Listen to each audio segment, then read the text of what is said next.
Hey everyone, today we're going to be working on adding, subtracting, multiplying, and dividing with decimals. The reason I'm combining all four operations is most of you are pretty good with adding and subtracting. It's multiplying and dividing that come a little bit more difficult. So with adding and subtracting, you just need to line up the decimal points, add them or subtract them depending on what the operation tells you to do, and then you drop the decimal point right where it is in the answer. Sometimes you need to regroup and do different things, but make sure that you have your decimals line up. All right, when you are multiplying with decimals, though, you do not need to line up the decimal points. So if it's like 4.23 and 4.1, you do not need to line up the decimals. Actually, it's better if you don't. And you multiply like normal. So if that is the lattice method or by multiplying long ways, which is how I do it, that is the normal thing. The only thing that changes is that when you get your answer, make sure you count how many place values are behind the decimal points in the original problem. So like I said earlier, 4.23 and 4.1, that would be 2 and 3 were behind the decimal point and 1. So there were actually 3 values behind the decimal point. So I'd start at the right-hand side of my answer and move over 3 places to the left to put my decimal point. When I'm dividing with decimals, I divide like I normally would. The first number in a problem goes inside and the second number goes on the outside. If we're looking at a fractional answer, then the part on the bottom goes outside, then the top goes inside. Remember that there can be no decimal point on the outside, so in order to get rid of it, you just move it as many places as you need to get rid of it. But that also means that inside the division bar, you also need to move it that many places. Then that is your new decimal point value, or where your decimal point is, and it just goes above the division bar in your answer. All right, so we're going to go ahead and get started with some examples. So here we have 7.2 plus 18.306, or 7 and 2/10 plus 18 and 306 thousandths. So remember what I said, when we are adding or subtracting, we just line up our decimals. So we don't line up the numbers necessarily, we line up the decimal values. So notice that there's a 1 in front of that 7, and then there's a 0 and a 6 instead of where that 2 is. So what we need to do is we need to add in a 0 here and a 0 here. So I'm going to go ahead and make those actual zeros now. So this is a 0 and this is a 0. So 200 thousandths is the same as 2/10. All right, and we are adding, so I'm just going to add straight down. 0 and 6 is 6, 0 and 0 is 0, 2 and 3 is 5. I drop my decimal point straight down. 7 and 8 is 15, and then I carry my 1. 1 and 1 is 2. So my answer is 25 and 506 thousandths. Okay, so over here we're going to subtract. So I have 592 and 31 hundredths, and I'm going to subtract 64 and 3 thousandths. Okay, so again, I'm going to have to put in an invisible 0 here. So I'm going to change colors and make that a new 0, and I'm going to subtract like we normally do. So 0 minus 3 isn't possible, so I need to borrow. 10 minus 3 is 7. 0 minus 0 is 0. 3 minus 0 is 3. Decimal point. 2 minus 4, that's not possible, so we need to regroup. 12 minus 4 is, and that gives me 8. 8 minus 6 is 2, and I have 5. So my answer is 528 and 307 thousandths. So that's just adding and subtracting. Remember, line up the decimals, add or subtract like normal. Okay, so with multiplying, I'm going to go ahead and multiply these. I'm going to start with number 1 here. I'm zooming in just so it's a little easier. Notice my decimal points aren't lined up. You could, but you don't have to. And then you just start with your first place value. So in this case, 3 is in our bottom. So I'm going to multiply 3 times 8, which is 24. So I carry my 2. And then I do 3 times 2, which is 6. And then I add that 2 above it. So that is 8. And then I do 3 times 5, which is 15. And there is my value. Now, for my second one, I have to put a placeholder 0 here because I'm not only multiplying by 4, I'm multiplying by 4.0 or 40. So I'm going to cross that out. So now I'm going to do 4 times 8, which is 32. And I'm going to carry my 3. 4 times 2 is 8 plus 3 is 11. And I carry my 1 over. 4 times 5 is 20 plus 1 is 21. Now I'm going to add these all up. 4, 10, carry my 1, 6, 7, 2, and 2. Then I'm going to go over here and I'm going to check how many numbers were behind my decimal points. I have 1, 2, and 3. So that means I need to have 1, 2, 3 behind my decimal point. So my final answer is 22 and 704 thousandths. Okay, so here is number 2. This one is similar to the last one. The difference is that the bigger number or the longer number necessarily is on the bottom. It doesn't matter. You're still going to get the exact same answer. So we're going to go ahead and get started. So 7 times 6 is 42. And then 7 times 3 is 21 plus 4 is 25. Then I'm going to add my place holding 0.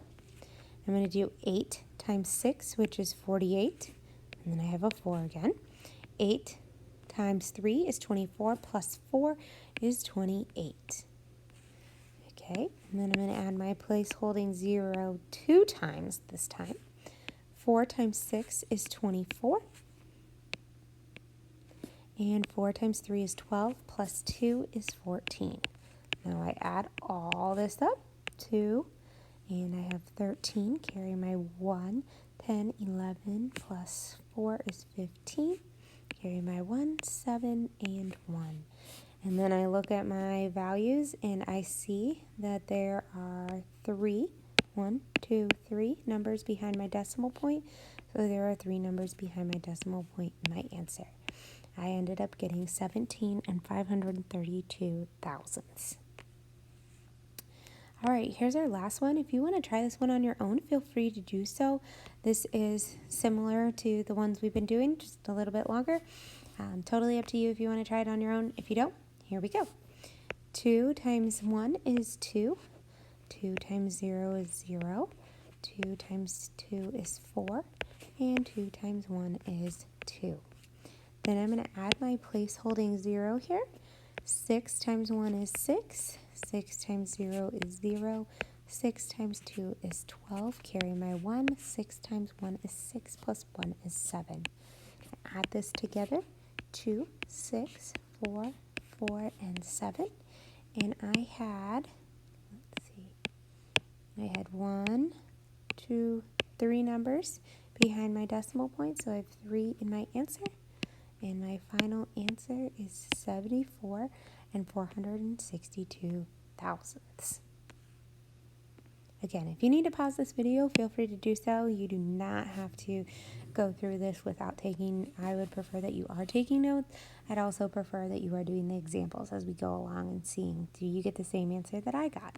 You do not have to draw the arrows that I drew. It's just some of you do lattice method and want to learn another method to do multiplication, which might be a little quicker than drawing those little boxes and lines.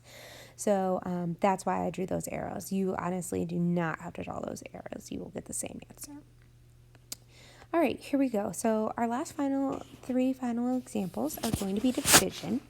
So remember how I said earlier, whatever comes first is going to go inside our division bar. Okay, and then whatever comes second is going to be on the outside. So just so we know where those are coming from, I'm going to erase those arrows. Okay, next, we can't have decimals on the outside, so we have to move them until they're gone. So when we do that, I'm going to just rewrite this so it looks cleaner.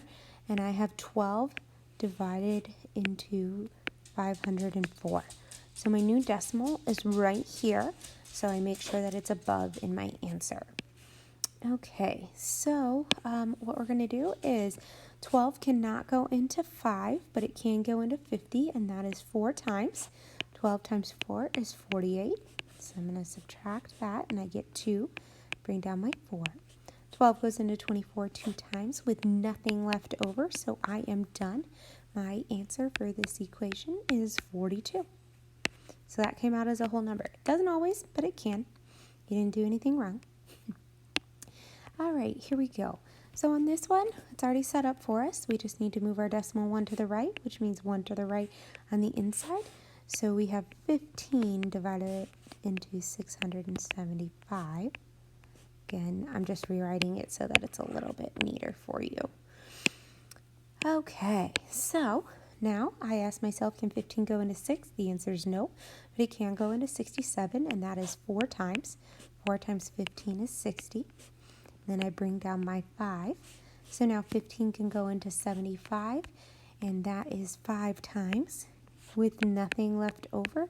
And again, we ended up with a whole number answer, which is awesome. Makes our lives a lot easier. Okay, and our last one here, we're going to move our decimal over 1 on the outside, so 1 on the inside. So I'm going to rewrite it just so it's neater. 456.5. Again, our answer decimal goes right above in there. Okay, so 22 cannot go into 4, but it can go into 45, and that is 2 times. We're going to subtract 44. I'm going to change colors for you. Whoops. So you can see that. There we go. And I am left with that. Then I have 16. Now 22 can't go into 16, so I'm going to add a 0 there. And then I'm going to pull down my 5 now. Let me save space. Here we go. I'm going to pull down my 5 because I couldn't get anything in there. Okay? So I have 165. So now I need to think, how many times can 22 go into 165? So I'm going to guess 5 times, but I don't know. So 5 is 100 or 5 is 10. 5 times 2 is 10, 110. Okay, so that one didn't work. So now we're going to do 22 times, let's go with 8. 8 times 2 is 16. And 10, 11, 106, 17. 170. Here we go. 8 times 2 is 16. 8 times 2 is 16 plus 1 is 17. All right, so it's 1 less than that. So now that I know it's 7, I'm just going to double check that I do all my math right.